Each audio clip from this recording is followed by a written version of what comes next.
দর্শক স্বাগত সোশ্যাল ইসলামী ব্যাংক নিবেদিত 7 দিনে। পিটার হাস একজন মার্কিন নাগরিক, বাংলাদেশে তিনি ছিলেন যুক্তরাষ্ট্রের রাষ্ট্রদূত। গত জাতীয় সংসদ নির্বাচনের আগে বাংলাদেশের রাজনীতির একজন আলোচিত চরিত্র হয়ে উঠেছিলেন তিনি।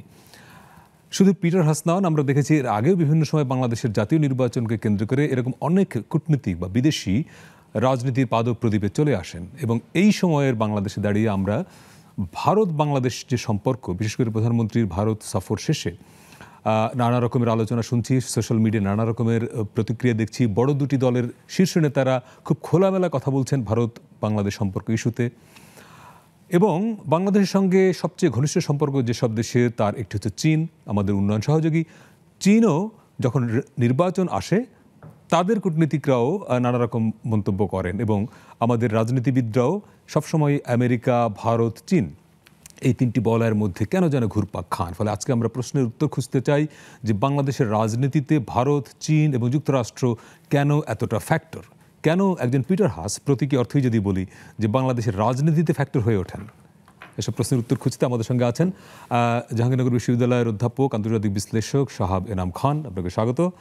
এবং আছেন নর্থ সাউথ ইউনিভার্সিটির টিচার আসিফ আলী, আপনাকে স্বাগত জানাই। স্যার, আপনাকে দিয়ে শুরু করি যে আপনার মনে থাকবে গত নির্বাচনের আগে প্রধানমন্ত্রী সংসদে বলেছিলেন যে যুক্তরাষ্ট্র চাইলে যে কোনো দেশের সরকার উল্টে দিতে পারে।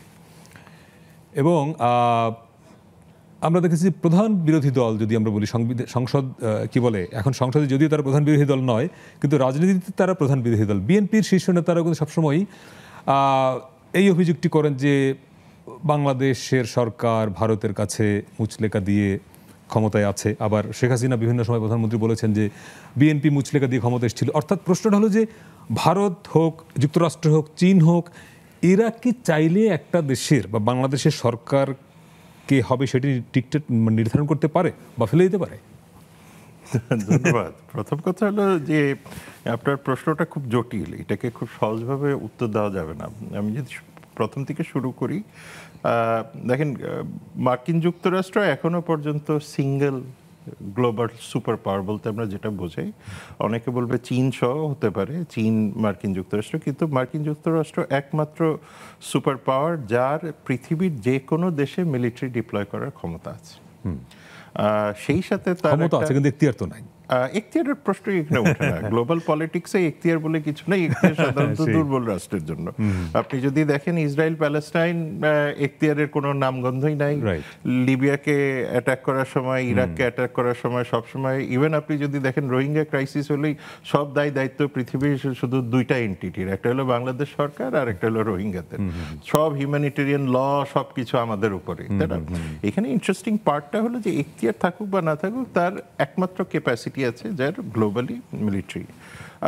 ডিপ্লোম্যাটিক্যালি যদি চিন্তা করেন, মার্কিন যুক্তরাষ্ট্রের সবচাইতে বেশি ডিপ্লোম্যাটিক কলেবর আছে, যেটা অন্যান্য যে কোনো দেশের চেয়ে অনেক বেশি, এবং কলেবরটা এতটাই বেশি যে তার ইন্টেলিজেন্স গ্যাদারিং ক্যাপাসিটি বিশ্বের যে কোনো রাষ্ট্রের চেয়ে অনেক ডিপার। এটার মোটামুটি কাছাকাছি যেতে পারে ইসরায়েলিরা, কিছুটা যেতে পারে চীনারা। সুতরাং সেই দিক থেকে যদি আমরা চিন্তা করি যে মার্কিন যুক্তরাষ্ট্রের ক্যাপাসিটি আছে কিনা, সেটা নিশ্চিতভাবে আছে। কিন্তু মুশকিলটা হচ্ছে যে আমরা এটাকে অনেক ক্ষেত্রে ওভার ইউজ করে ফেলি, তখন মনে হয় যে মার্কিন যুক্তরাষ্ট্র বোধহয় সবসময় থ্রেট। তা তো না।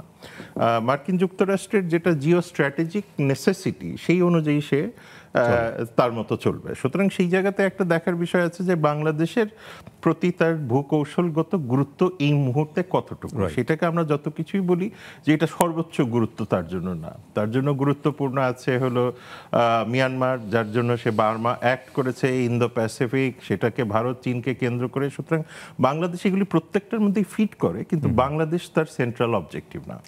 সুতরাং বাংলাদেশ যখন সেন্ট্রাল অবজেক্টিভ হয়ে যাবে, তখন কিন্তু খুব স্বাভাবিকভাবেই বাংলাদেশের যে রাজনীতি বলেন, অর্থনৈতিক গতি প্রকৃতির বিষয়ে তার একটা বড় রকমের ইন্টারেস্ট বা ইনফ্লুয়েন্স আসা শুরু করবে। এটা একটা। মার্কিন যুক্তরাষ্ট্রের রাষ্ট্রদূত পিটার হাস, তিনি তার যা দায়িত্ব তার উপরে অর্পিত হয়েছে ওয়াশিংটন থেকে, তিনি তাই করেছেন, তার চেয়ে বেশি কিছু করেন। আপনি বলেন যে মানে ক্ষমতা আছে, একটা দেশের সরকার পরিবর্তন করবার ক্ষমতা আমেরিকা রাখে। আমি মনে করি ক্ষমতার চেয়ে বড় কথা, সে চাইলে সেটা করতে পারে। এখন ধরেন খুব সাধারণ একটা প্রশ্ন যদি করি যে সরকার পরিবর্তন হয়তো ভোটের মধ্য দিয়ে, ভোট হবে, সাধারণ মানুষ ভোট দেবে, আমেরিকার আর্মি এসে তো ভোট দেবে না। তাহলে সরকার পরিবর্তন কিভাবে করবে? মানে এটার জন্য আপনার মিলিটারি লাগবে কেন? মিলিটারি কবে কোথায় গিয়ে কি করেছে আপনি দেখেন। আপনি পাকিস্তান থেকে শুরু করে সব জায়গায় কি ওদের মিলিটারি ছিল নাকি? সুতরাং সবসময় তো মিলিটারি থাকে না। সৌদি আরব বলেন, তার মানে সরকার পরিবর্তনে জনগণের ভূমিকা নাই। ফলে আপনি জনগণের মাধ্যমেও তো যেতে পারেন না? আপনি পলিটিক্যাল পার্টিকে প্যাট্রোনাইজ করতে পারেন না, আপনি সিভিল সোসাইটিকে প্যাট্রোনাইজ করতে পারেন না, আপনি ফাইন্যান্সিয়াল স্ট্যাগারিং করতে পারেন না, আপনার ইকোনমি আমি অনেক ক্ষেত্রে কন্ট্রোল করতে পারবো না। সুতরাং প্রত্যেকটা জিনিসই পারা যায়। এখন মুশকিলটা হলো যে জিনিসটা আপনার কোয়েশ্চেনটার মধ্যে যে ঘাটতিটা আছে, সেই ঘাটতিটা হলো যে মানে সবসময় আমরা এটা মিলিটারির দিক থেকে চিন্তা করি। আপনি দেখেন ওয়ার্ল্ড ব্যাংক, IMF প্রত্যেকটাই তো মার্কিন যুক্তরাষ্ট্রের একটা বড় ভূমিকা আছে। আপনি USAID-র যে লার্জেস্ট ফান্ড পৃথিবীতে, সেটা বাংলাদেশে, সেটা হলো রোহিঙ্গাদের জন্য যে লার্জেস্ট ফান্ড। আপনি এখন চিন্তা করেন তো লার্জেস্ট ফান্ডটা যদি টুইস্ট করা হয় তখন কি হবে? তো সুতরাং আপনার সবসময় আমাদের দেশের একটা দৈন্যদশা হলো যে আমরা সবসময় চিন্তা করি মিলিটারি আসবে, বোম টোম ফেলবে, তারপর নট লাইক দ্যাট। যে কারণে ওই সেকেন্ড যে পয়েন্টটা আসছে যে তিনি তার উপরে অর্পিত যা দায়িত্ব সেটাই তিনি পালন করেছেন। এখন সেই ক্ষেত্রে দেখা যাচ্ছে যে সবাই মিলে একটা মানে সবসময় একটা হাইপ যে মার্কিন যুক্তরাষ্ট্রের, কারণ তার মনে রাখতে হবে যে মার্কিন যুক্তরাষ্ট্রের বড় পলিটিক্যাল এজেন্ডা হলো ডেমোক্রেসি, সুতরাং হিউম্যান রাইটস।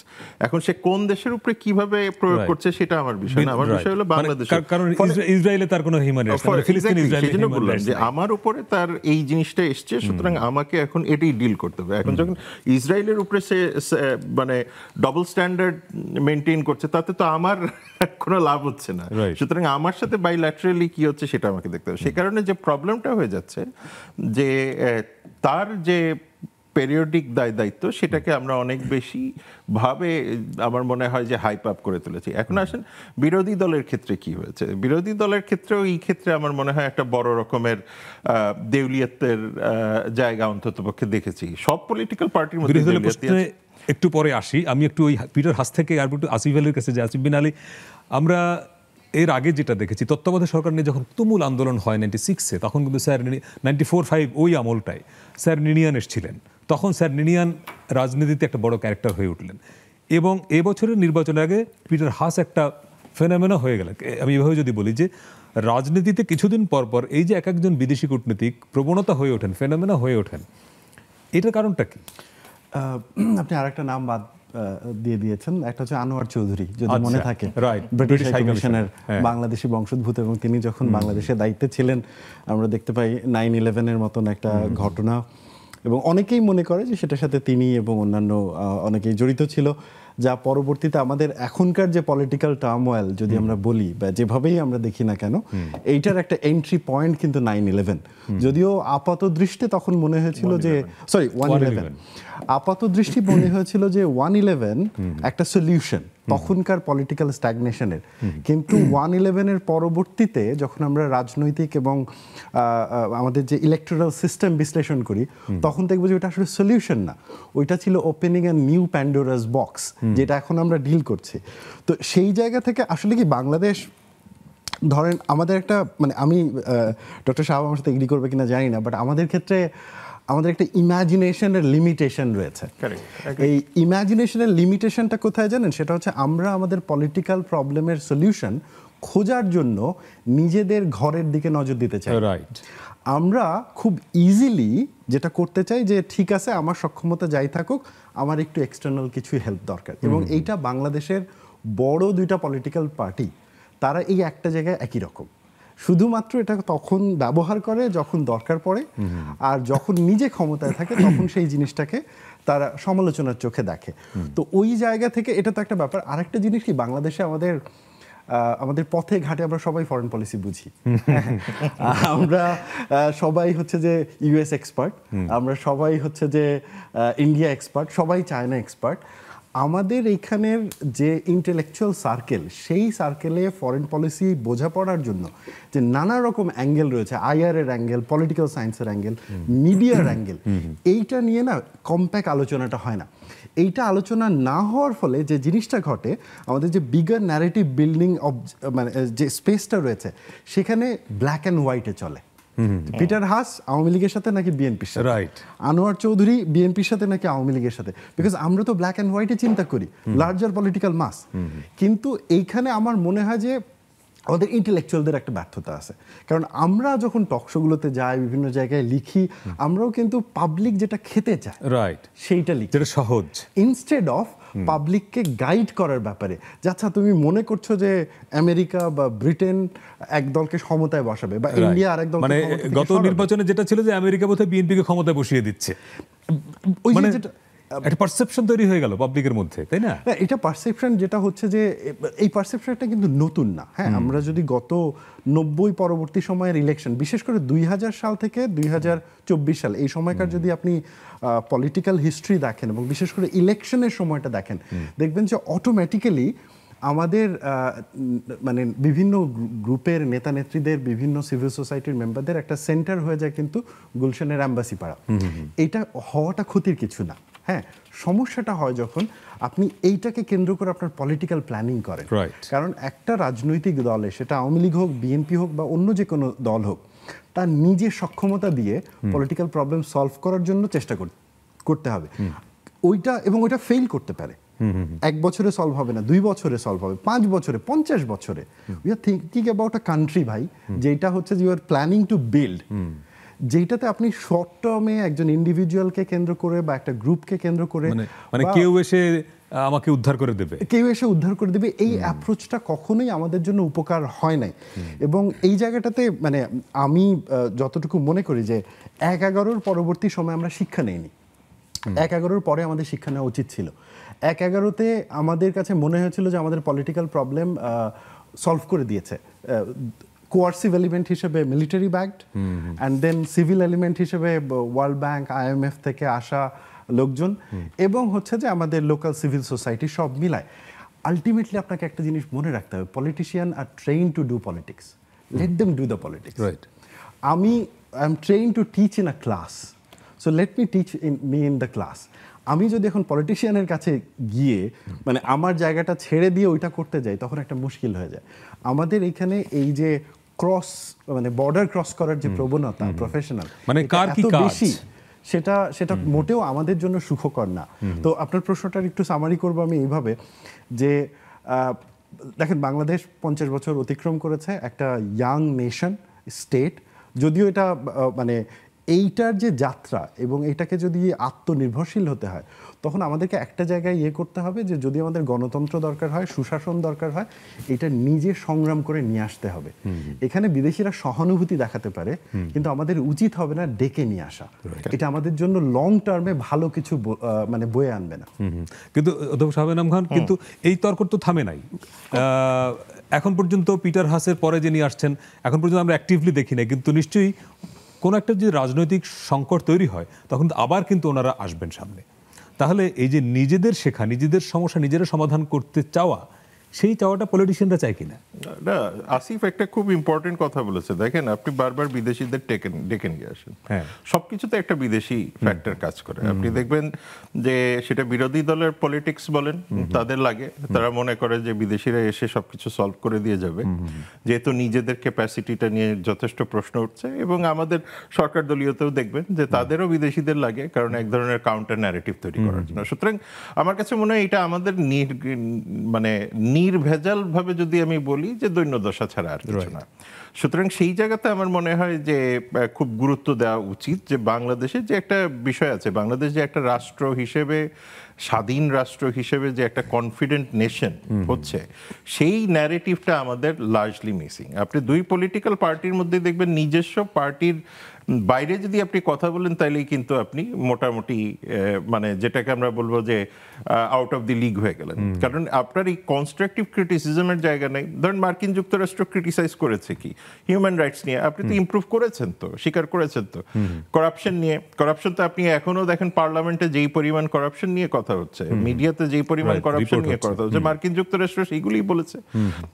হিউম্যান রাইটস নিয়ে বলেন, আপনি লিগ্যাল অ্যাপারেটাস গুলিকে নিয়ে বলেন, ডেমোক্রেটিক ইনস্টিটিউশনস গুলিকে নিয়েই বলেন। এখন যদি আমি বিরোধী দলকে যদি জিজ্ঞেস করি যে এই যে মার্কিন যুক্তরাষ্ট্র প্রশ্ন করলো যে বাংলাদেশের জাস্টিস সিস্টেমকে ডেভেলপ করা দরকার, হাইপোথেটিক্যালি স্পিকিং, তাহলে কি বিএনপির কোনো বা অন্যান্য যে পার্টিগুলি আছে তাদের কি কোনো কনক্রিট সলিউশনস ছিল বলার?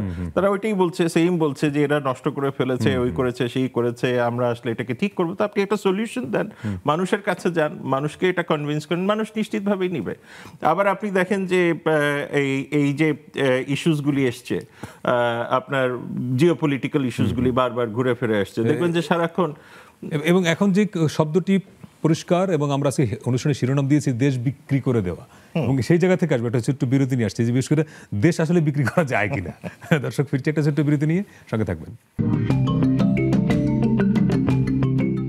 দর্শক বিরতির পরে আবারও স্বাগত সোশ্যাল ইসলামী ব্যাংক নিবেদিত 7 দিনে। আজকে আমরা কথা বলছি বাংলাদেশের রাজনীতিতে ভারত, চীন, যুক্তরাষ্ট্রের ভূমিকা, এবং আজকে অনুষ্ঠানে শিরোনাম দিয়েছি যে দেশ বিক্রি করা যায় কিনা। অধ্যক্ষ সাহেব এনাম খান, এই সময়ে খুব আলোচিত শব্দ হচ্ছে দেশ বিক্রি। বিশেষ করে প্রধানমন্ত্রী শেখ হাসিনা ভারত সফর থেকে এলেন, সেখানে সমঝোতা স্মারক হলো ভারতের সঙ্গে। সোশ্যাল মিডিয়ায় দেখছেন যে ট্রেন যাবে বাংলাদেশের ওপর দিয়ে, তাতে দেশ বিক্রি হয়ে গেছে, এবং বিএনপির তরফ থেকে বারবার এই একই কথা বলা হচ্ছে যে দেশ বিক্রি করে দেয়া হচ্ছে। দেশ বিক্রি করা যায়? প্রথম কথা হলো, আমরা প্রত্যেকেই বারবার যে জিনিসটা ভুলে যাই, বাংলাদেশ একটা সভরেন রাষ্ট্র, কনস্টিটিউশন আছে, একটা গ্লোরিফাইড মুক্তিযুদ্ধ আছে, গ্লোরিফাইড মুক্তিযুদ্ধের মানুষের মাধ্যমে বাংলাদেশ স্বাধীন হয়েছে, এবং একটা কনফিডেন্ট জাতি হিসেবে জন্ম হয়েছে। এই জিনিসটা আমার মনে হয় প্রত্যেকে ভুলে যান।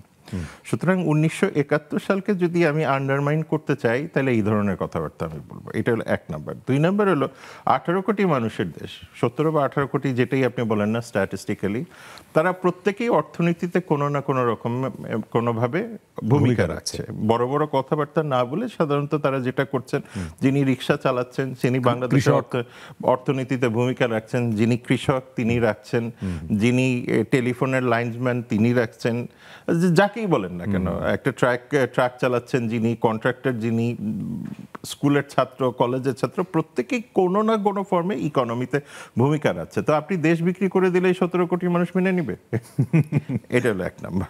2 নাম্বার। 3 নাম্বার হলো যে এই যে দেশ বিক্রির ক্ষেত্রে বারবার বলা হয় যে বিদেশি একটা ন্যারেটিভ, মানে আমরা হয় ভারতের কাছে দিচ্ছি, নাহলে কেউ বলবে আমেরিকার কাছে দিচ্ছি, কেউ বলবে কয়েকদিন পরে হয়তো এরকমও দৈন্য দশা হতে পারে মায়ানমারের কাছেও দিচ্ছি। সুতরাং সেইটাতে আমার অবাক হওয়ার কিছু নাই।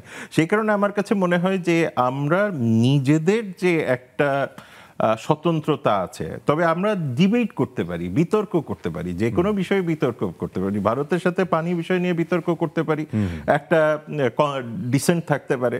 ট্রেন চলাচল নিয়ে যে এমওইউ হয়েছে সেটা নিয়েও আমরা একটা ডিসেন্ট দিতে পারি।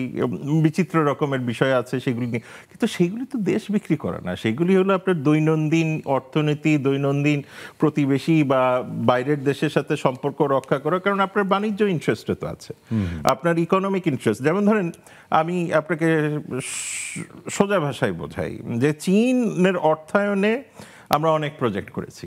আবার দেখেন পদ্মা সেতু আমাদের ফ্ল্যাগশিপ প্রোগ্রাম, বাংলাদেশের ফ্ল্যাগশিপ প্রোগ্রাম, ইনফ্রাস্ট্রাকচার, সেটা চীন সহায়তা করেছে তার কনস্ট্রাকশন ক্যাপাসিটি ইত্যাদি ইত্যাদি দিয়ে। এই ট্রেন লাইন দিয়ে কিন্তু ভারত যাবে, ভারতের কানেক্টিভিটি হবে। তো সুতরাং আমি যদি চিন্তা করি যে চীনের কাছে দিলাম না ভারতের কাছে দিলাম, দেখেন দুটোর দেশই কিন্তু এখন ভারতের পলিটিক্সে কি বলছে না বলছে এটা আমার মাথা ব্যথাটা। আমার মাথা ব্যথাটা হলো যে আমার এখান থেকে হাইয়েস্ট রেভিনিউ আসে কিনা, এটা গেল একটা। দ্বিতীয়, যদি আপনি দেখেন যে আমরা এই যে পোর্টগুলি করছি বা মাতারবাড়ি করছি, জাপান করে দিচ্ছে, তো সেইটার সুফল তো শুধু বাংলাদেশ পাচ্ছে না, সেইখান থেকে ভারত পাবে। এবং ভারত পেলে কি সুবিধাটা হচ্ছে, প্রথম কথা হলো যে ভারতের নর্থ ইস্ট ইন্ডিয়া, আমরা যে জিনিসগুলি কখনো বলার চেষ্টা করি না, কারণ আমাদের একটা হীনমন্যতা কাজ করে, তো আমাদের ইকোনমিক আন্ডারস্ট্যান্ডিংটা নাই, নিজেরা নিজেদের অর্থনীতি বুঝতে চেষ্টা করি না, আমাদের দুর্বলতা আছে বটে, কিন্তু আমাদের ওই দুর্বলতার কারণে আমরা বলি যে দেখেন নর্থ ইস্ট ইন্ডিয়ায় যে ভয়ঙ্কর রকমের দারিদ্র আছে মানে ভারতে, তাই না? সেইখানে দেখেন ইনসার্জেন্সি, মণিপুর, নাগাল্যান্ড, প্রত্যেকটা, এবং এইগুলির কিন্তু একটা এফেক্ট আপনার উপরে বারবার আসতে থাকে। রাইট? এটাকে প্রতিবেশী বিপদে থাকলে আপনি তো ভালো থাকবেন না। মানে এবং সেই ক্ষেত্রে আপনি যদি ওয়েস্ট বেঙ্গলের কথা দেখেন, যে আপনি হাসপাতালের জন্য যাচ্ছেন, এবং কোভিড এর সময় তো বোধহয় অনেকগুলি পত্রিকায়ও এসেছিল যে বাংলাদেশিরা যাচ্ছে না বলে বড় বড় দোকান সব বন্ধ হয়ে যাচ্ছে, নিউ মার্কেট বন্ধ হয়ে যাচ্ছে, কি জিনিস বন্ধ হয়ে যাচ্ছে। সুতরাং সেই ক্ষেত্রে দেখেন ভারতের অর্থনীতিতে আমাদের কি পরিমাণ কন্ট্রিবিউশন আছে। তো আমরা কিন্তু এটা বলি না, আমরা সারাক্ষণ এটা বলি যে দিয়ে দিলাম, নিয়ে গেলাম। এবং ভারতের যে কোনো বিষয়ে দেখবেন যে একটা মানে এমন ভাবে রিপোর্টিংটা হয় যে ভারত কিছু চাইতেই আসছে। সুতরাং ব্যাপারটা তো তা না, ব্যাপারটা হলো অর্থনৈতিকভাবে লাভবান আপনাকে হতে পারে। এখন দেখেন একটা বড় কনফিউশন চলছে যে তিস্তা কে করবে, এটা তো ক্লিয়ারলি হলো হিসাব নিকাশের বিষয়। মাননীয় প্রধানমন্ত্রী এটা বলেছেন হিসাব নিকাশের বিষয়। যদি ভারত এসে প্র্যাকটিক্যালি দিতে পারে করবে, চীন এসে দিতে পারলে করবে, বেলজিয়াম এসে দিতে পারে করবে, ভারত যদি কনসোর্শিয়াম নিয়ে এসে করতে পারে করবে। সো বিভিন্ন রকমের আছে। এখন আমি চাইলাম একটা জায়গায় গিয়ে দিয়ে দিলাম, এটা তো ইকোনমিক ফিজিবিলিটি থাকে না। সুতরাং সেইখানেও তো আপনি বলতে পারেন না যে আমরা দেশ বিক্রি করে দিই। এবং বিরোধী দলের ক্ষেত্রেও, যে বিরোধী দলের ক্ষেত্রে যে সবকিছুই যে তারা বারবার যে মানে বিদেশকে কেন্দ্র করেন সেটাও না, তাদেরও তো পাবলিক একটা অ্যাকসেপ্টেবিলিটি আছে, পাবলিকের কাছে তো তাদেরও একটা বড় রকমের সাপোর্ট আছে। সুতরাং তাদেরও আমার মনে হয় যে এক ধরনের কনফিডেন্সে আসা দরকার যে এই মানুষগুলি যাদেরকে কেন্দ্র করে দেশ বিক্রি বলছি তারা তো আমাদেরই মানুষ। সুতরাং মুশকিলটা হচ্ছে যে এইখানে একটা ছোট্ট নোট দিয়ে, আসিফের কাছে চলে যান, এইখানে একটা ছোট্ট নোট দিয়ে দেখেন দেশ বিক্রি তো সাধারণ মানুষ করে না। যদি দেশ বিক্রিকে আমি মেটাফরিক অর্থে নিই, মানে দেশের স্বার্থ বিকিয়ে দাও, ওই অর্থে বলা হয় যে আপনি একটা দেশের সঙ্গে সমঝোতা বা চুক্তি যাই করেন, সেখানে নিজের দেশের স্বার্থ যদি রাখতে না পারেন সেটাকে প্রতীকী অর্থে বলা হচ্ছে বিক্রি। দেখেন এইখানে সেই কথাটাই বলি যে যদি সেটা হয়ে থাকে, সেটা মূলত যারা করেন, আমি যাদেরকে অন্ততপক্ষে মনে করি, তারা মোটামুটি কানাডা বলেন, মার্কিন যুক্তরাষ্ট্র বলেন, দুবাই বলেন, অস্ট্রেলিয়া বলেন, বিভিন্ন দেশে কিন্তু বাংলাদেশের এই সাধারণ গণমানুষের টাকাগুলি নিয়ে গেছেন। সুতরাং এখানে ইনকাম করে ওখানে পাচার করেছেন, সেইটাকে আপনি বলতে পারেন যে সে এক হিসেবে দেশ বিক্রি করেছে। কিন্তু অন্যথায় আমি মনে করি রাজনৈতিকভাবে দেশ বিক্রি করা সম্ভব। বাংলাদেশের যারা মানে জেনুইন পলিটিশিয়ান, বা যারা বাংলাদেশের জেনুইন ৭১কে বিশ্বাস করেন, যারা বাংলাদেশের ১৮ কোটি মানুষকে বিশ্বাস করেন, যারা মানুষকে সভরেন্টিতে, তারা কখনোই এই কাজটা করবেন না। বাট নিশ্চিতভাবে যে কারণে এই কলোকিয়ালগুলি বারবার আসছে, করবেন না। চেয়ে বড় কথা হচ্ছে যে দেশ বিক্রি করা তো যাবে না। না, ওটাই তো বললাম। আপনি করবেন কি করে? আপনার তো দেশ বিক্রির এখতিয়ার মানে ক্ষমতাই তো নাই। ফলে আপনি বরং তাকে দেশ বিক্রির জন্য দায়ী করেন যিনি মানে এই সাধারণ মানুষের টাকা পয়সাগুলি, বা আপনারা আমার টাকা পয়সাগুলি নিয়ে মহা আনন্দে ওই কানাডাতে চলে যাচ্ছেন। যখনই দেখবেন যে একটা ঝড় উঠছে পলিটিক্যালি, আপনি বেশিরভাগ ক্ষেত্রেই খুঁজে পাবেন না তাদেরকে, সেটা যে কোনো পলিটিক্যাল পাসপোর্টে ভিসাটা লাগানোই থাকে। আসিফ আলী, তার মানে এই যে তর্কটা আছে, যেটা আমাদের স্ক্রিনেও শো করছে, যে দেশ বিকিয়ে দেওয়া, এই আলোচনাটা হচ্ছে প্রধানত এই বছর ট্রেন লাইন ইস্যুতে, যে বাংলাদেশের উপর দিয়ে ভারতের রেল যাবে, তাদের বাংলাদেশের স্টেকটা কি, বাংলাদেশ কি পাবে। এটা হলো বাণিজ্যিকভাবে হয়তো ভারত লাভবান হবে। আলোচনাটা ঘুরপাক খাচ্ছে অন্য জায়গায়, যে ভারত প্রধানত তার সামরিক ইন্টারেস্টে এটা করতে চায়, সেখানে বাংলাদেশের স্বার্থটা কি। তাহলে এই আলোচনা জনপরিসরেও আছে, শুধু পলিটিক্যাল পার্টিদের মধ্যে। আপনি সোশ্যাল মিডিয়াতে যদি খেয়াল করেন, সোশ্যাল মিডিয়ায় বিভিন্ন শ্রেণী পেশার মানুষ কিন্তু এই প্রশ্নগুলো তুলছে, বলে সেইখানে একটু ধোঁয়াশা আছে কিনা। আমি আপনার এই প্রশ্নটা যাওয়ার আগে দেশ বিক্রি নিয়ে একটা কথা না বলেই পারছি না। একটু পেছনের দিকে যদি ফিরে যাই, 1947 সালে যখন দেশ ভাগ হচ্ছে, ভারত ভাগ হচ্ছে, এবং পাকিস্তান ভারত দুইটা রাষ্ট্র আসছে, তখন এই পূর্ববঙ্গের রাজনীতিবিদদের মধ্যে একটা ব্যাপার ছিল। আপনি যদি আমার দেখা রাজনীতির 50 বছর পড়েন, সেখানে লেখক লিখছে যে কলকাতা বিক্রি করে দেওয়া।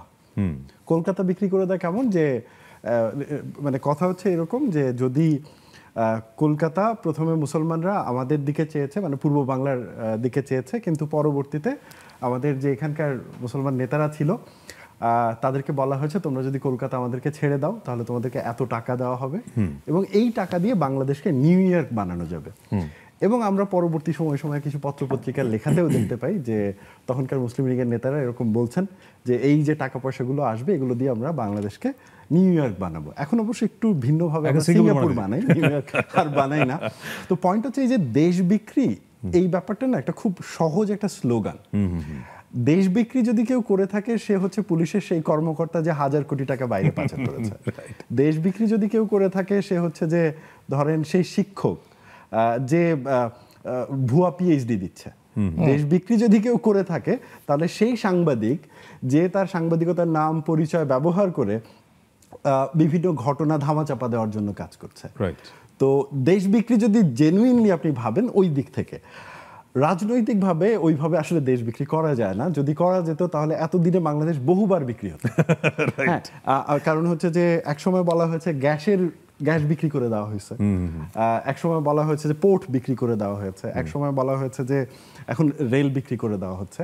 তো এই জায়গাটা আসলে কি আমরা সাধারণ মানুষ না বেশ একটা হচ্ছে যে কমন সেন্সের ভিত্তিতে আমরা চিন্তা করি, আর একটা হচ্ছে আমরা ভীত। আসলে আমরা সাধারণ মানুষদেরকে দোষ দিয়ে লাভও নাই, কারণ আপনি যখন আজকে যাচ্ছেন বাজারে আপনার দাম বেশি পণ্যের, আপনি যখন বাসায় আসছেন আপনার বাসায় হয়তো বা সেই কমফোর্ট জোনটা নাই যেটাতে আপনি পিসফুলি রেস্ট নিতে পারেন। আপনি যখন রাস্তায় যাচ্ছেন আপনি হাঁটার জায়গাটা ভালো না, আপনি যখন অসুস্থ হচ্ছেন আপনাকে হাসপাতালের দরজায় দরজায় ঘুরে বেড়াতে হচ্ছে। তো এই যে একটা ওভারঅল মিসম্যানেজমেন্ট, এইটার মাঝখানে মানুষের তো একটা মানে ক্ষোভ রাগ প্রকাশ করার একটা জায়গা লাগবে, জায়গাটা কি তার একটা বিনোদনও লাগবে। এই বিনোদনের জায়গাটা এখন হচ্ছে যে আমাদের ইউটিউব এবং ফেসবুক এবং সেখানকার বিশ্লেষকরা। কারণ হচ্ছে সেখানে কি খুব ক্যাচি যদি টাইটেল দেওয়া যায় যে ওকে অমুক রাত্রে দেশ বিক্রি করে দিল বা অমুকের কাছে দেশের ব্রিফকেস তুলে দেওয়া, কি করলেন আসিফ আলী, ভিউ বাড়ে। দেখুন ভিডিও সহ একটা বিরতি নিয়ে আসছি, দর্শক ফিরছি আরেকটা ছোট্ট বিরতি নিয়ে সঙ্গে থাকবেন। দর্শক বিরতির পরে আবারও স্বাগত সোশ্যাল ইসলামী ব্যাংক নিবেদিত 7 দিনে। আজকে আমরা কথা বলছি দেশ বিক্রি নিয়ে। দেশ বিক্রি করা যায় কিনা। আমাদের সঙ্গে আছেন অধ্যাপক সাহাব এনাম খান এবং আছেন শিক্ষক নর্থ সাউথ ইউনিভার্সিটি আসিফ বিন আলী। আসিফ আলী, আপনার কাছে ছিলাম বিরতির আগে যে দেশ বিক্রি এটা আসলে হাইপোথেটিক্যাল বা প্রতীকী অর্থে আমরা বলি, এবং এই সময় আলোচনাটা মূলত ছোট্ট একটা বিষয় নিয়ে যে ট্রেন বাংলাদেশের উপর দিয়ে যাবে, এবং জনপরিসরে এই আলোচনাটাই আছে যে এটা বাংলাদেশের স্বার্থ রক্ষা করছে কিনা। এই জায়গাটা আপনি ছিলেন। আপনার ওই প্রশ্নে যদি ফেরত আসি তাহলে খুব সহজ একটা হিসাব দেখেন। আমি জানি বাংলাদেশের কনটেক্সটে ইন্ডিয়া বাংলাদেশ সম্পর্ক নিয়ে কথা বলা এটা খুবই সেন্সিটিভ একটা বিষয়, কারণ এখানে অনেকের আবেগ জড়িত, আবার অনেকের এইখানে নিজস্ব ফ্যাক্ট থাকে কিছু তাদের নিজেদের মতন করে।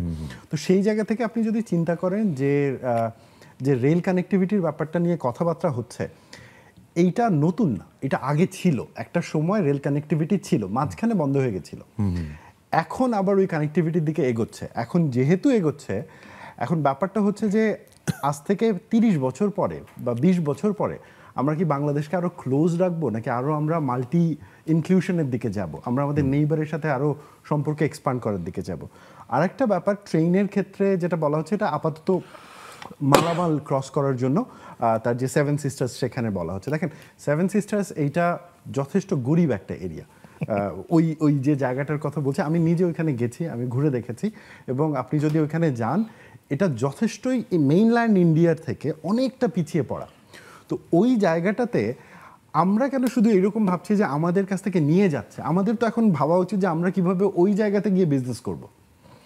মানে ইনস্টেড অফ এইভাবে চিন্তা করা যে আমাদেরটা নিয়ে গেল, তো ওই জায়গাটাতে একটা বড় ব্যাপার আছে। আরেকটা যেটা ব্যাপারটা আছে যেটা আমরা আলোচনা একটু আগে ডক্টর সাহাব বলছিলেন, সেটা হচ্ছে দেখেন এইখানে যে কোনো ধরনের মিলিটারি মুভমেন্ট করার আগে ইন্ডিয়া বহুবার ভাববে। ইন্ডিয়ার এক্সিস্টেন্সিয়াল এনিমি হচ্ছে চায়না, ইন্ডিয়ার সেকেন্ড এক্সিস্টেন্সিয়াল এনিমি হচ্ছে পাকিস্তান। বাংলাদেশ ইন্ডিয়ার কোনো এক্সিস্টেন্সিয়াল এনিমির তালিকার মধ্যে আপাতত পড়ে না। ওই অবস্থায় ইন্ডিয়া কেন চিন্তা করবে আরেকটা শত্রু তৈরি করবে, আরেকটা শত্রু তৈরি করে তার যে ডিপ্লয়মেন্ট রয়েছে পাকিস্তান বর্ডারে এবং চাইনিজ বর্ডারে, সেইটাকে উইক করে বাংলাদেশে আরেকটা নতুন ওয়ার জোন খুলবে। খুব মানে ফ্র্যাঙ্কলি যদি আপনি চিন্তা করেন, ইন্ডিয়ার entire security strategy planning Pakistan এবং চায়নাকে কেন্দ্র করে করা। সেইখানে আমাদের সাথে এই ধরনের চিন্তা যে এখানে এইটার মাধ্যমে মিলিটারি আসবে, এইটার মাধ্যমে হচ্ছে যে আর সভারেন্টি নষ্ট হবে, এইটা একটা ভয় এবং আশঙ্কা। তবে হ্যাঁ, একটা জায়গায় যে জায়গাটাতে আমার মনে হয় যে বাংলাদেশের তরফ থেকে একটা দায়িত্বশীলতা রয়েছে, সেটা হচ্ছে এনশিওর করা যে এই যে এক্সচেঞ্জগুলো ঘটছে, এই যে কানেক্টিভিটি তৈরি হচ্ছে, পরিষ্কার করা, যে দেনা পাওনার হিসাবটা পরিষ্কার করা, এইটা ক্লিয়ার করা, এবং এটা মানুষ যাতে এই ইনফরমেশনটা জানে, কারণ নাগরিক হিসেবে এটা জানা আমার, আপনার এবং ডক্টর সাহেবের অধিকার। রাইট। এবং এই জানাটা আসলে আমার দাবি, এবং আমাদের কিন্তু ভয় শঙ্কা তৈরি তখনই হয় যখন এই যে তথ্যটা থাকে না। এবং আপনার সংবিধানে বলা আছে বিদেশের সঙ্গে চুক্তি যদি করেন, সমঝোতা যাই করেন, আপনি সেটা সংসদে আলোচনা করবেন। ফলে সংসদে এটা নিয়ে খুব খোলামেলা আলোচনা হওয়া দরকার। আমরা একটু বিষয়টা চেঞ্জ করি, যেহেতু আজকে ওভারঅল অনেকগুলো বিষয় আলোচনা করতে চাই। চায়নার প্রসঙ্গ আপনি তুললেন তো জনাব শাহাব এনাম খান, চীনের বিষয়টা নিয়ে ইদানিং একটু আলোচনা কম হচ্ছে। বাংলাদেশের রাজনীতিতে চীন কি এখন একটু কম নাক গলাচ্ছে? মানুষ কি ব্যবসা বাণিজ্য নিয়েই আছে? চীন কবে বাংলাদেশের রাজনীতিতে নাক গলিয়েছে? কখনো না। আপনি সিম্পল বলেন না, প্রত্যেকবার ইলেকশনের সময় আপনি যদি দেখেন, যে কোনো ইলেকশনের সময় চীন সরাসরি বলেছে ইন্টারনাল অ্যাফেয়ার্স। রাইট। আপনি 2006 মানে সে তার নিজের বিজনেসের বাইরে খুব বেশি ভাবতে চায় না। আপনার এই যে আসিফ যে কথাগুলি বলছিল যে আপনি নর্থ ইস্ট ইন্ডিয়া, চীন এক্সিস্টেন্সিয়াল, আপনি একদম সিম্পলি দেখেন না যে বাংলাদেশের অর্থনীতিতে বা বাংলাদেশের ন্যারেটিভসে চীনকে আমরা এমন ভাবে একটা পর্যায়ে নিয়ে যাই মাঝে মাঝে, যে মুশকিলটা হচ্ছে যে মানে ভারত চীন না জানি কত বড় বিষয়, রাইট? না, আয়তনে তো বড়। মানে আমি ওই দুটো দেশের মধ্যে একটা সিম্পল জিনিস বলি, $100 বিলিয়ন ট্রেড আছে চীন আর ভারতের মধ্যে, $100 বিলিয়ন। এবং এই $100 বিলিয়ন মধ্যে $70 বিলিয়ন হলো কার ফেভারে? চীনের ফেভারে। আচ্ছা, তাহলে আপনি এত বড় বড় কথা বলে তো হবে না। এটা মিডিয়ার জন্য ভালো আছে, ভারতের ডোমেস্টিক পলিটিক্সের জন্য ভালো আছে, ওয়াশিংটনে গিয়ে বলতে টলতে অনেক কিছু ভাল লাগে, শুনতে ভাল লাগে যে মাইটি পাওয়ার হয়ে গেছে ইত্যাদি ইত্যাদি, সব ঠিক আছে। যেহেতু এই $100 বিলিয়ন হিসাবটা চাইলেই তো হয়ে যায়। যেটা আরেকটা খুব গুরুত্বপূর্ণ কথা বললো যে ট্রান্সপারেন্সির বিষয় থাকে। আপনি যে কোনো চুক্তি তো করেন নাই, সমঝোতা করেছে। দেখেন আপনার তো মৈত্রী ট্রেন অলরেডি আছে, সেটাতে মানুষ যাওয়া আসা করছে, সেটা নিয়ে আপনার কোনো প্রবলেম হয়নি। কিন্তু প্রবলেমটা হচ্ছে যে এই মানে গুডস ট্রেন সার্ভিসেস এর ক্ষেত্রে কি হবে? সেইখানে হয়তো ভবিষ্যতে সরকার একটা রিজয়েন্ডার দিতে পারে, সে একটা পাবলিক ডিসক্লোজার দিতে পারে, অথবা সংসদে একদিন এটা নিয়ে আলোচনা হতে পারে। এবং সেই জায়গাতে আমার মনে হয় যে সরকারের একটু দায়িত্বশীল হলে পরে ভালো। বাংলাদেশ, নেপাল, ভুটানের মধ্যেও কিন্তু এখন গুড সার্ভিসেস ট্রেন। এখন কথা হলো যে ভারত কত তাড়াতাড়ি এটা অপারেশনালাইজ করতে পারে। সেই জায়গায় এই আলোচনাটা অনেক আগে থেকে ছিল, পঞ্চগড় থেকে। সেই যে আপনার মুশকিলটা হচ্ছে ভারত বাংলাদেশের মধ্যে যত বড় বড় কথাবার্তা দেখবেন তার বেশিরভাগই আসলে ইমপ্লিমেন্টেড হয় না, কারণ ইমপ্লিমেন্ট করার মতো ব্যুরোক্রেটিক, ফাইন্যান্সিয়াল এবং পলিটিক্যাল স্ট্রাকচার এই দুই দেশের মধ্যে নাই, ফ্র্যাঙ্কলি স্পিকিং। আবার আসেন যে সাউথ এশিয়াতে বাংলাদেশকে যে এত কিছুই বলা হচ্ছে যে বাংলাদেশ হলো তার লার্জেস্ট ট্রেডিং পার্টনার ভারতের। অবশ্যই। তাহলে লার্জেস্ট ট্রেডিং পার্টনার হলে আপনি কিভাবে একটা ইকোনমিকে আনস্টেবল দেখবেন? সুতরাং এইখানে পাবলিক পার্সন ন্যাচারালি ভারতের একটা জায়গাকে আমি খুব সাধুবাদ দিই, সে তার ন্যাশনালিজম, তার ন্যাশনাল ইন্টারেস্টের ব্যাপারে এক পা বা এক বিন্দু ছাড় দিতে নারাজ। সেই জায়গাতে হয়তো আমাদের দেশের মানুষজনের পলিটিক্যাল যারা এন্টিটি আছেন তাদের একটু শেখার বিষয় আছে। আবার ফিরে যাই চীনের ক্ষেত্রে। চীন কি হলো? চীনের একটা বড় অবস্থাটা হলো যে বাংলাদেশের লার্জেস্ট ট্রেডিং পার্টনার, অর্থাৎ চীন থেকে যেটা আসে সেটাকে আপনি ম্যানুফ্যাকচার করেন, সেটাকে আবার ওয়েস্টার্ন মার্কেটে পাঠান। তার মানে আপনার সাপ্লাই চেইন বা ডিমান্ড সাপ্লাই ইকুয়েশনে চীন হলো সবচাইতে বড় ফ্যাক্টর। ভারত থেকে আপনি যেটা আনেন, যেমন একটা অনেক কথা বলা হয় যে ভারতের সাথে যে ট্রেড ডেফিসিটটা কেন, আপনাকে দেখতে হবে যে এটা বড় অংশই আসে র মেটেরিয়াল। এই র মেটেরিয়াল দিয়েই কিন্তু আপনার প্রোডাকশন হচ্ছে। সুতরাং সেই জায়গাগুলি আমাদের একটু বোঝা দরকার আছে। এখন চীনের ক্ষেত্রে যেহেতু সে লার্জেস্ট সাপ্লায়ার, সে হলো largest investor in your infrastructure. আপনার ইনফ্রাস্ট্রাকচারে বড় বড় অবকাঠামো তো সেই বড় বড় অবকাঠামো করেন। এখন তার বড় বড় অবকাঠামো যদি ভারত করে দিত, আমেরিকা করে দিত, অস্ট্রেলিয়া করে দিত, আমাদের তো কোনো আপত্তি নাই। সুতরাং বাংলাদেশ সরকারের এমন কোনো মানে ফাইন্যান্সিয়াল ইনস্ট্রুমেন্ট নাই যে এগুলিকে রিজেক্ট করবে। আরেকটা আসেন যে অনেক ক্ষেত্রেই বারবার বলা হচ্ছে যে চীনে গেলে আমরা কি পাবো। মানে পয়েন্টটা হলো যে চীন থেকে তো আপনি পাচ্ছেনই। প্রথম কথা 97% উপরে আপনার ডিউটি ফ্রি, কোটা ফ্রি আছে চাইনিজ মার্কেটে। এখন আপনি এক্সপোর্ট ডাইভার্সিফাই করতে বোঝেন হলো যে কি সব জিনিসপত্র গড নোজ। মানে আপনার এক্সপোর্ট ডাইভার্সিফাই বললে আমরা যেটা বুঝি ওই তাঁত এটা সেটা, যেগুলি আসলে আপনার লার্জ স্কেল মার্কেট নাই। ফলে আপনাকে এখন আসতে হবে যে আমি এই বড় মার্কেটগুলিতে ঢুকতে হলে আমার এক্সপোর্ট ডাইভার্সিফিকেশনের টুলসগুলি কি। আমি কোনটা দিয়ে ঢুকবো। রাইট। সুতরাং সেই জায়গাতে তো আপনি এবং আমি যেই মার্কেটে ঢুকবো সেই মার্কেটে কোন প্রোডাক্টের চাহিদা, আমি তো যে কোনো কিছু নিয়ে গেলে তো বিক্রি করতে পারবো না। কুনমিং এয়ারপোর্টে যখন নামবেন আপনি, কুনমিং এয়ারপোর্ট আমি খুব পছন্দ করি, ওখানে গেলে দেখবেন বাংলাদেশিরা দাঁড়ায় আছে, আপনাকে কার্ড দিবে, মোল্লা হোটেলে থাকার ব্যবস্থা আছে, রাইট? আপনি দেখেন অন্টারপ্রেনারিয়াল ভাবে কিন্তু আমার লোকজন কুনমিং গুয়াংজোতে আছে, কিন্তু মুশকিলটা হচ্ছে যে আপনি সার্ভিস সেক্টরে কিছু কিছু এইটা, তার মানে হলো আপনার একটা ডিমান্ড আছে, সুতরাং আপনি ডিমান্ডটাকে ক্রিয়েট করছেন না ফার্দার, তার মানে আমি চীনের মার্কেটে পাঠাবোটা কি? সুতরাং সেই জায়গাতে আসলে সরকার বা বিরোধী দল বা যারা আছেন এত বড় বড় কথাটা বলে এই সলিউশনগুলি দেওয়া দরকার। আর লাস্ট যে পয়েন্টটা আমার কাছে মনে হয় যে চীন বাংলাদেশের অর্থনীতিতে তার যে কন্ট্রিবিউশন সেটা তো আনপ্যারালাল। মার্কিন যুক্তরাষ্ট্রের সাথে প্যারালাল করা যায়, কারণ মার্কিন যুক্তরাষ্ট্রের largest investor, Japan is the largest donor, কিন্তু আপনার assistant bilateral overseas development assistance কিন্তু জাপানের কাছ থেকে আসে। সুতরাং এই যে দেশগুলি আছে সেইগুলির মধ্যে তো আপনার একটা সমঝোতার বিষয় আছে, আমাদের তো একটা কো এক্সিস্টেন্সের বিষয় আছে। সুতরাং এই যে আমি মানে আমার রেল চলে গেল, তাতে আমার ডিফেন্স সিস্টেম উইক হয়ে যাবে।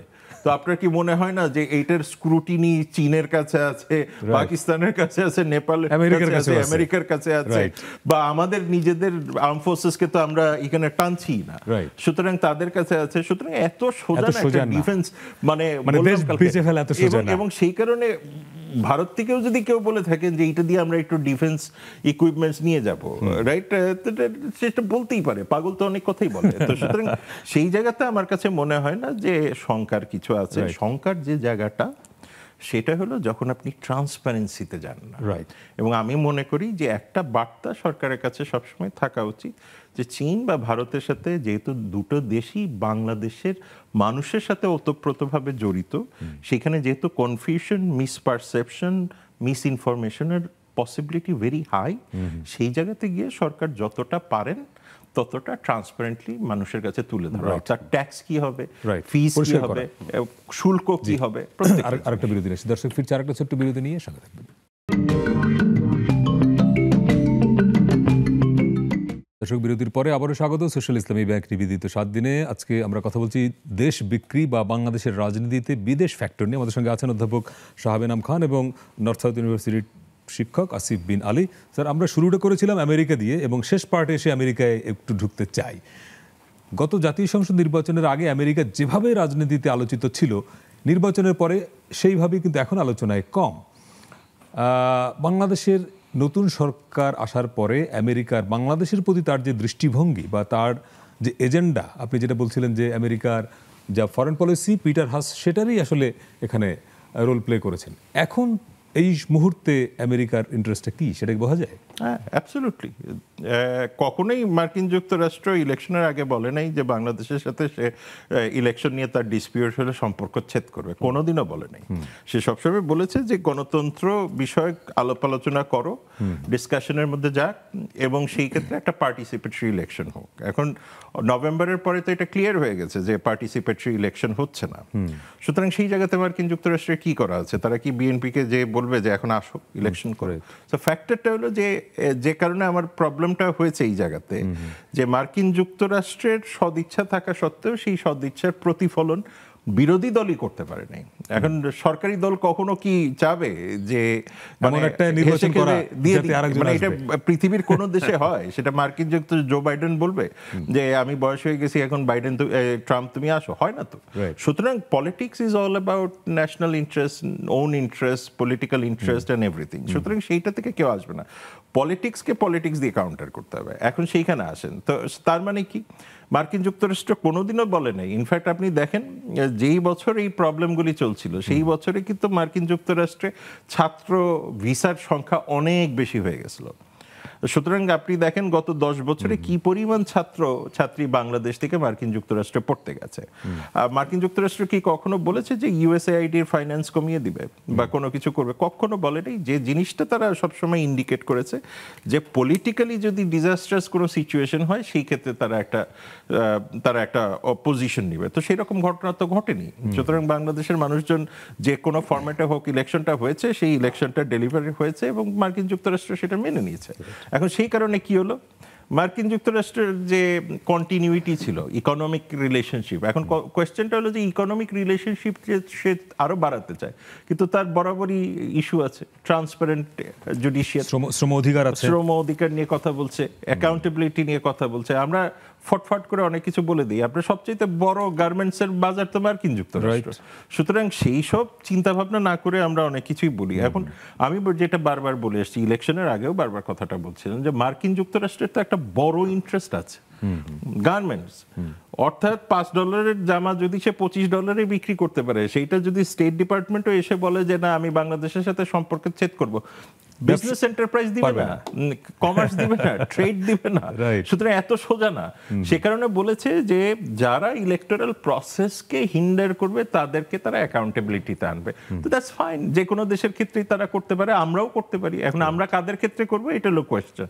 আর লাস্ট পয়েন্ট যেটা থাকে, মার্কিন যুক্তরাষ্ট্রের সাথে সামাজিক সম্পর্ক বাংলাদেশের গভীর, এবং আপনি যদি দেখেন মার্কিন যুক্তরাষ্ট্রের কালচারাল প্রেজেন্স, মার্কিন যুক্তরাষ্ট্রের সোশ্যাল প্রেজেন্স, আপনি যে কোনো সিএসওতে যান, civil society organization, non government organization, school, technology, সব কিছুতেই আপনি দেখছেন। সুতরাং এই যে ওভারঅল তার যে একটা প্রেজেন্স বাংলাদেশে, সেইটাকে কোনো অবস্থাতে খাটো করার সম্ভাবনা নেই। এবং মার্কিন যুক্তরাষ্ট্র, আর ছোট্ট একটা কথা দিয়ে শেষ করি, বাংলাদেশে যেই পরিমাণ চিন্তাভাবনা হয়েছে, কথাবার্তা হয়েছে, মার্কিন যুক্তরাষ্ট্র বাংলাদেশকে কি করবে, ওয়াশিংটনে কি সেই পরিমাণ কথাবার্তা হয় নাই। সুতরাং আপনার ওইটা that was in a very limited circle, তাই না? এখান থেকে ভারতের একটা কনসার্ন ছিল, চীনের কোনো কনসার্ন ছিল না। চীনের কথা হলো যে ইন্টারনাল ইস্যু ইন্টারনালি থাকবে, সুতরাং চীন ইকোনমিক পার্টনার সবসময় বাংলাদেশের সাথে থাকবে, তার কন্টিনিউইটিটা থাকবে, যেটা বাংলাদেশের সাধারণ মানুষের ইন্টারেস্ট সার্ভ করে। আসিফ আলী, তার মানে দিন শেষে বাংলাদেশ তো আর বিচ্ছিন্ন দ্বীপ না, তাকে আমেরিকার সঙ্গে থাকতে হবে, ভারতের সঙ্গে, চীনের সঙ্গেও, সবার সঙ্গে তাকে মিলেমিশে থাকতে হয়। কিন্তু একদম শুরুটা করেছিলেন যা দিয়ে, যে বাংলাদেশের পলিটিশিয়ানরা নিজেদের সমস্যা নিজেরা সমাধান করতে পারে না বা করতে চায় না বলেই এই আমেরিকার প্রশ্ন, এই পিটার হাস, এই স্যারনিনিয়ান, ব্লা ব্লা ব্লা, তাই তো? এখান থেকে বেরোবেন কি করে? আমি এই প্রশ্নটা আসার আগে স্যারের ওই প্রশ্নের লাইনের সাথে একটা লাইন আমি যুক্ত করতে যাচ্ছি। বাংলাদেশের সাথে যুক্তরাষ্ট্রের যে সম্পর্ক এবং বাংলাদেশের প্রতি যুক্তরাষ্ট্রের যে পলিসি, আমরা যদি এটাকে লার্জলি দেখি, একটা হচ্ছে ভ্যালু বেসড, আরেকটা অংশটা হচ্ছে যে ইনসেন্টিভ বেসড, ইন্টারেস্ট বেসড। তো ভ্যালু বেসডে কি হয়? ভ্যালু বেসডে ধর হচ্ছে সোশ্যাল মিডিয়াতে পোস্ট হবে, আমরা গণতান্ত্রিক কাঠামোর অব্যাহত মানে চাচ্ছি, মানবাধিকারের উন্নতি চাচ্ছি, সাংবাদিক স্বাধীনতা চাচ্ছি, this are the value based part. Interest based পার্টটা কি? ইন্টারেস্ট বেসড হচ্ছে যে ওকে মানে হচ্ছে বিজনেস কোন জায়গাটাতে বাড়ানো যায়, বা হচ্ছে যে ডলার কন্টিনিউ রাখা আমাদের এক্সচেঞ্জ রেটের হিসেবে। তো ইলেকশনের আগে যা ঘটেছে, ইলেকশনের পরে এসেও আমরা যেটা দেখতে পাচ্ছি, সিচুয়েশনটা কিন্তু টু সাম এক্সটেন্ট সেমই রয়েছে। অর্থাৎ পাবলিক স্পেসে যখন ভ্যালু বেসড কথাবার্তা হচ্ছে, যতটুকুই হোক, কিন্তু in terms of relationship it's still interest based.